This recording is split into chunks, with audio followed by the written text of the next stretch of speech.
بسم اللہ الرحمن الرحیم۔ السلام علیکم۔ وظائف کی پراسرار دنیا میں خوش آمدید ناظرین۔ روزی، رزق اور پیسہ، یہ وہ الفاظ ہیں جو ہر آن ہر گھڑی ہمیں اپنے اطراف سننے کو ملتے ہیں، اور اسی کی دوڑ میں دوڑتا انسانوں کا ایک لشکر چار سو دکھائی دیتا ہے۔ ہر انسان کی خواہش ہوتی ہے کہ کوئی ایسا عمل، کوئی ایسا طریقہ اس کے ہاتھ لگ جائے کہ جس کے ذریعے وہ دولت کو اپنے گھر کی لونڈی بنا سکے، اور جس کے ذریعے پیسہ اس کے راستے کی دھول بن جائے۔ آج کی اس ویڈیو میں آپ کو ایک ایسا ہی ترفلہ بتایا جائے گا۔ بس یہ 3 کام کر لیں جو اس ویڈیو میں بتائے جائیں گے، اور پھر روزی کے متعلق بے فکر ہو جائیں اور حاسدوں کے شر سے اللہ کی پناہ مانگیں۔ ان میں سے پہلا تو یہ ہے کہ خود کو مشرک ہونے سے بچائیں۔ جی ہاں ناظرین، شرک ایک بہت بڑا گناہ ہے، اور روزی کے معاملے میں اکثر مسلمان اس گناہ کبیرہ میں مبتلا ہو جاتے ہیں۔ تو سب سے پہلا کام تو یہ کریں کہ اس معاملے میں اپنی اصلاح کریں، اور رازق یعنی رزق دینے والی ذات صرف اللہ کو مانیں۔ دل میں کسی اور کے بارے میں یہ خیال بھی نہ آئے کہ میری روزی اس کے ہاتھ میں ہے۔ اور پھر دوسرا کام یہ کریں کہ 2 رکعت نماز پڑھ کر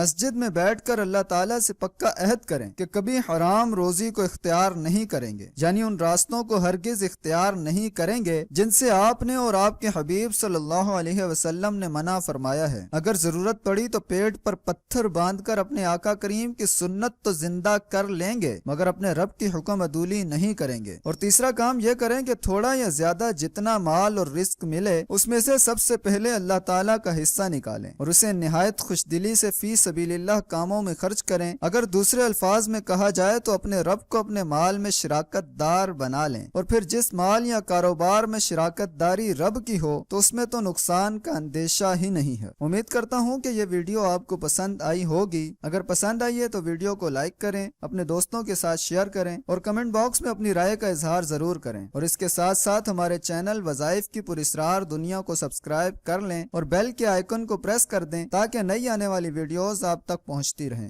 السلام علیکم ورحمۃ اللہ وبرکاتہ۔